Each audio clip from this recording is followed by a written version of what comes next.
সুকুমার রায়ের গল্প উকিলের বুদ্ধি। গরিব চাষা তার নামে মহাজন নালিশ করেছে।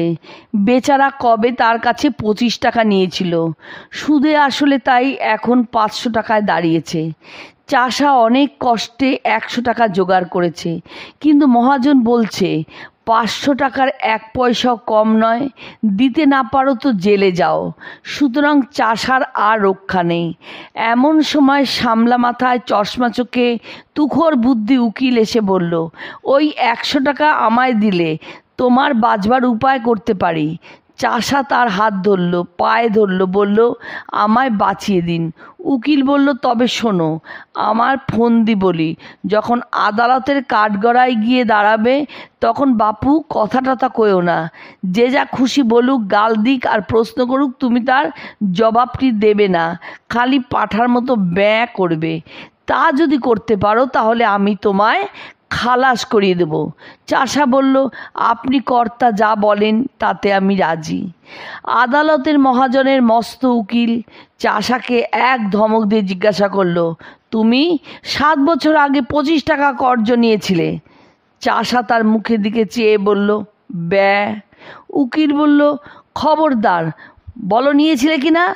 চাষা বলল, ব্যা। উকিল বলল, হুজুর, আসামির বেয়াদবি দেখুন। হাকিম রেগে বললেন, ফের যদি অমনি করিস তোকে আমি ফাটকে দেব। চাষা অত্যন্ত ভয় পেয়ে কাঁদো কাঁদো হয়ে বলল, ব্যা ব্যা।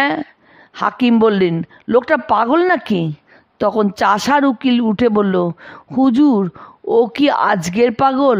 ও বহুকালের পাগল, জন্মে অবধি পাগল। ওর কি কোনো বুদ্ধি আছে না কাণ্ডজ্ঞান আছে? ও আবার কর্জ নেবে কি? ও কি কখনো খত লিখতে পারে নাকি? আর পাগলের খত লিখলেই বা কি? দেখুন দেখি এই হতবাগা মহাজনটার কাণ্ড দেখুন তো। ইচ্ছে করে জেনে শুনে পাগলটাকে ঠকিয়ে নেবার মতলব করেছে। আরে ওর কি আর মাথা ঠিক আছে? এরা বলেছে এইখানে একটা আঙুলের টিপ দে। পাগল কি জানে, সে অমনি টিপ দিয়েছে। এই তো ব্যাপার। দুই উকিলে ঝগড়া বেঁধে গেল। হাকিম খানিক শুনে টুনে বললেন, মোকদ্দমা ডিসমিস। মহাজনের তো চক্ষু স্থির। সে আদালতে বাইরে এসে চাষাকে বলল, আচ্ছা, না হয় তোর 400 টাকা ছেড়েই দিলাম, ওই 100 টাকাই দে। চাষা বলল, ব্যা। মহাজন যতই বলে, যতই বোঝায়, চাষা তার পাঁঠার বুলি কিছুতেই ছাড়ে না।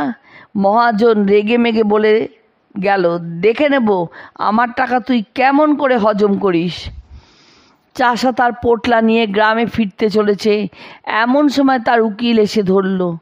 যাচ্ছ কোথায় বাপু? আমার পাওনাটা আগে চুকিয়ে দিয়ে যাও। 100 টাকায় যে রফা হয়েছিল, এখন মকদ্দমা তো জিতিয়ে দিলাম। চাষা অবাক হয়ে তার মুখের দিকে তাকিয়ে বলল, ব্যা। উকিল বলল, বাপু হে, ওসব চালাকি খাটবে না, টাকাটি এখন বের করো। চাষা বোকার মতন মুখ করে আবার বলল, ব্যা। উকিল তাকে নরম গরম অনেক কথাই শোনালো, কিন্তু চাষার মুখে কেবল ওই এক জবাব।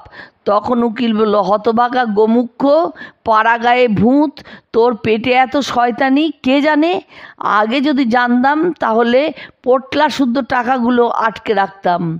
বুদ্ধিমান উকিলের আর দক্ষিণা পাওয়া হলো না।